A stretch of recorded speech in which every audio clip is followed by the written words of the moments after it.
Alrighty, friends, we are back for your favorite podcast show of the week. This is Location Weekly. It's episode number 679, and we're recording on July the 22nd. Brianna, how are you?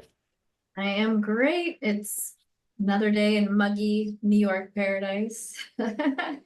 I'm good. I've had like a whole week without kids. So my husband and I have just been working, but it's almost like you're on vacation while you're working because you're like, oh my gosh, what are we gonna do tonight? We don't have any like people to take care of. Yeah, So I've missed them and they're coming back today, but it's been nice just to be an adult only for a second. So it was like a summer vacation without taking PTO. How are yeah, you? yeah, I'm good too. Yeah, same. Yeah, the weather's been pretty hot here in Toronto as well. Good.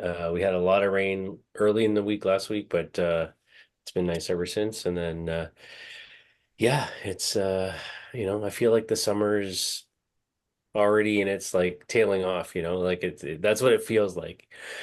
I don't want it to be, but it's like another, month and a half to go and we're done. So crazy. Anyhow, it This is what it flies is. by. It is what it is. So, all right, well, we have a good show for you this week. Four stories that we want to cover kind of all over the world. Sorry, as with you. Huh? I said, oh no, you can't be yawning on the show. I know, crazy, right? I need more sleep apparently. So, but I'll let you kick it off.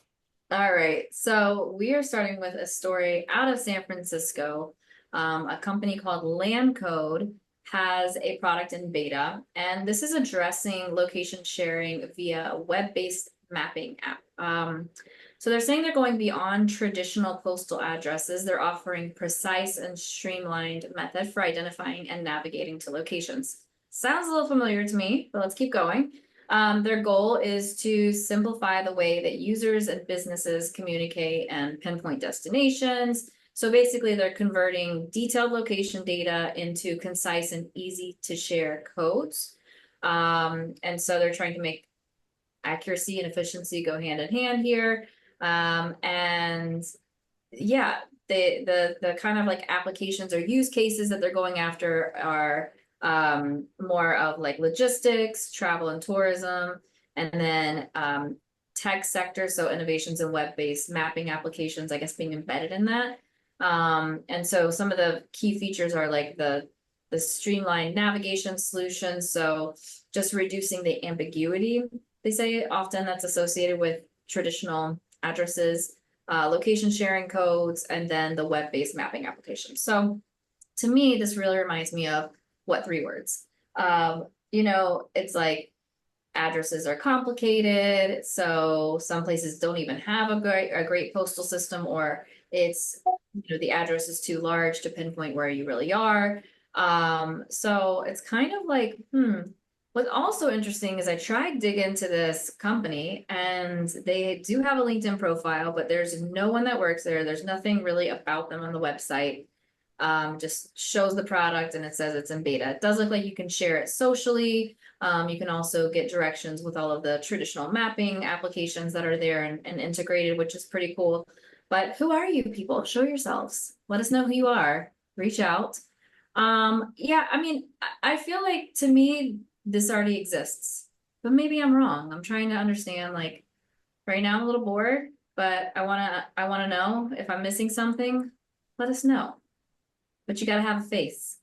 Talk to Yeah. us. So, I mean, I totally get the use case of it. I think, in situations, especially in logistics and, delivering packages and things, to third world countries, where there's no address or no space, or, you have to get emergency services into the middle of a jungle or whatever, that like, the premise of what three words was created for, right? And I think, um, there's definitely a use case here. I'm kind of with you. I'm like, do we need another way to, address the world? Maybe, maybe not. The thing is I think like what three words has been around for a long time now. They've got partnerships with, vehicle manufacturers, with, FedEx and logistics companies. They work with festivals and tourism applications. So I, I totally see the value of the service. I'm questioning, the market potential for this, and is there room for, another player in that space? I don't know. So that's kind of, where my thoughts are, which are obviously very much in alignment with what you're saying too. So, yeah, we'll see where it goes. But yeah, if you guys are listening at Land Code, reach out to us, tell us more, help us differentiate, what, where you're adding value that they're not. On top of the regular system and companies like Web3 Words, and let's have a conversation, and maybe we can share more about this after we talk to you guys, on a future episode. So thanks. Awesome. All right, we're going to go to talk a little bit about two companies that have teamed up here. So a company called TigerPistol, which we've talked about before, local advertising platform. They're a US-based company.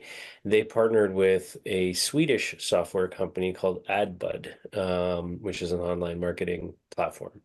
And so they're saying the collaboration introduces something that they're calling automatic SoMe ads.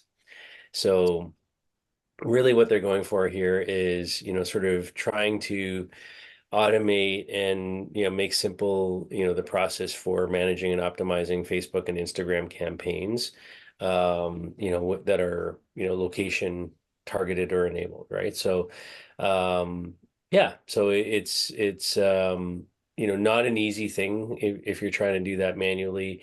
Lots of agencies that we work with, even at ground level, do geo-targeted ads on Facebook or Instagram using, zip codes or, other methods, just by city or different kinds of things, geography wise. But that process can be cumbersome. And so I think if you can have a platform like Tiger Pistols that's sort of automated a lot of that, process for you, in terms of managing the admin rights and executing the ads across, multiple different Facebook pages and different campaigns. Obviously the more automation you can have there, the better. So, from a technology perspective, not major innovation we're talking about here, but I think from an efficiency of execution and campaign perspective, I think this makes, good sense for both companies. Yeah, not a ton to add there. I think that I feel like most of the social media platforms have pretty streamlined ads managers. So to have like another layer on top of it, I'm not sure, but if I guess it just condenses and pulls everything into one interface and you can manage it across all of those, I think that's like really where, especially for, when you're talking about like small to medium sized businesses, I think that's where the application really comes into play. So not a ton to add, but I think user experience is so key, and minimizing the amount of platforms that a hands-on keyboard user has to log into and execute campaigns on is always a benefit. So there you go. There you go. All Okay, right. let's go to the out-of-home space now, and we're going to go over to Morocco. And FC Media, which is the largest out-of-home media operator in Morocco, has launched now the region's first self-serve media booking platform. So speaking of platforms that you use as, a hands-on keyboard user, this is another one. So basically any direct advertiser can now buy and run their out-of-home campaigns in just a few minutes. They've white labeled the platform that's actually powered by Location Media Exchange, which is the supply side arm of Moving Walls Group. So it's, really the inventory is like FC Media's inventory is going to be accessible to local advertisers. I think out of home is growing. We see lots of changes and growth there. It's I don't know that it's like fast, but it is changing, it used to just be billboards and then it's digital, and now it's like you got a lot of other offerings, whether that's bus stops or shelters or in-store screenage and coolers and all these other things, right? So I think being able to present this in like lots of formats and having this like wide advertising channel reach in Morocco is probably a huge benefit.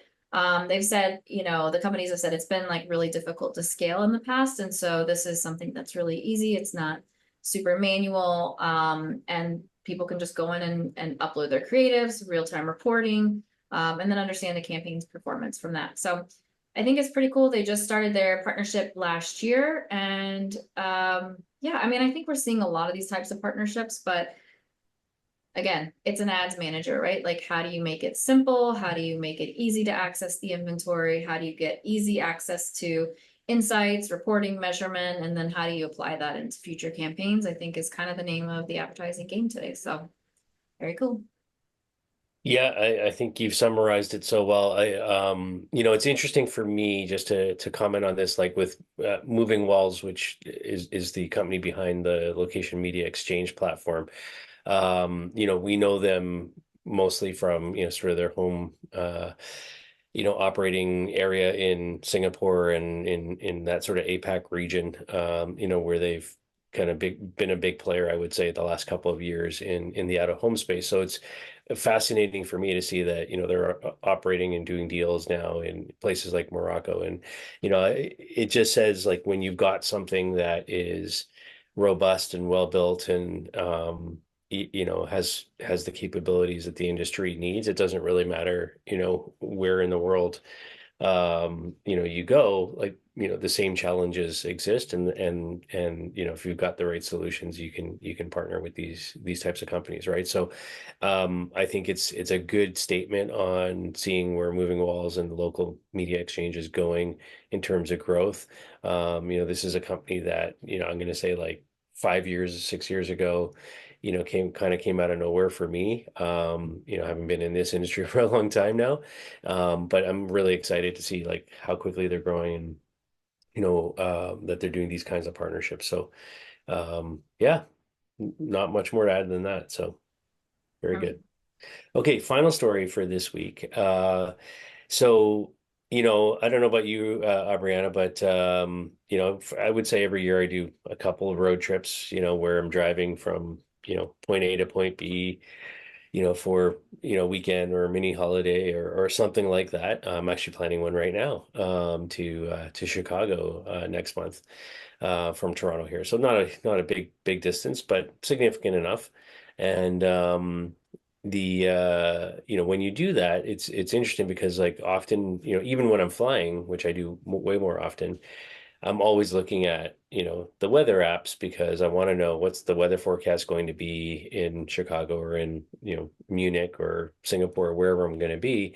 So I know, what to pack, right? That's typically why I go to the weather app. So like it's going to be hot or it's going to be raining or it's going to be whatever. And I'm always trying to be prepared for, what kind of clothing and what do I need to be ready for. So, um, but typically when you look at, the standard Apple or, Android weather apps, it can tell you what's happening in, any particular city and what the forecast is for the week, like we all expect in weather apps. But what's interesting is this new app or service that we want to talk about today called Morecast, More cast. And what they've kind of set out to do is help you understand, in particular on a road trip, what the weather is going to be like along the route that you're traveling. Um, so maybe you're getting on the road and, 3 hours later you're passing, through another town on, which is still hours away from where you're going to be. But it'd be great to know that, you're going to run into a thunderstorm, halfway through your trip or a quarter of the way through your trip. And so that's essentially what, this thing sets out to do. So there's both an Android and an iPhone version of this, but the actual online, like there's a web version of this, which I tested out earlier this weekend, which I think is pretty cool. So you just go in and you say, okay, here's where I'm starting, here's where I want to end up.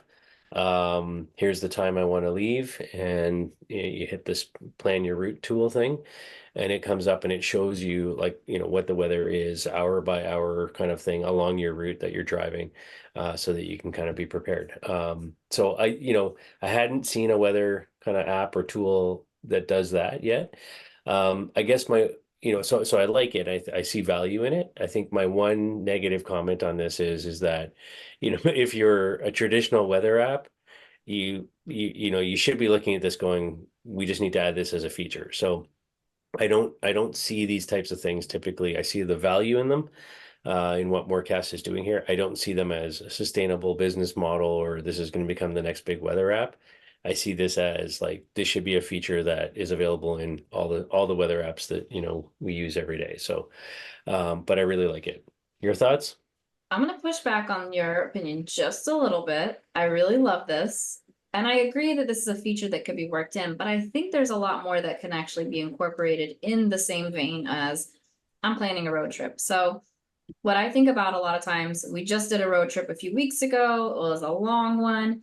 And it's like, okay, the weather is really important, but also like where are we gonna stop, right? Good Where point. are we gonna have like food that, my husband gets really frustrated when you're like, oh, great, there's a Chick-fil-A off this exit. We'll stop, get the kids some food, go to the bathroom, and then you get there and it's like, oh, it's 2 miles off the exit, right? Like it's not just like right there, or you got to go somewhere else to get gas.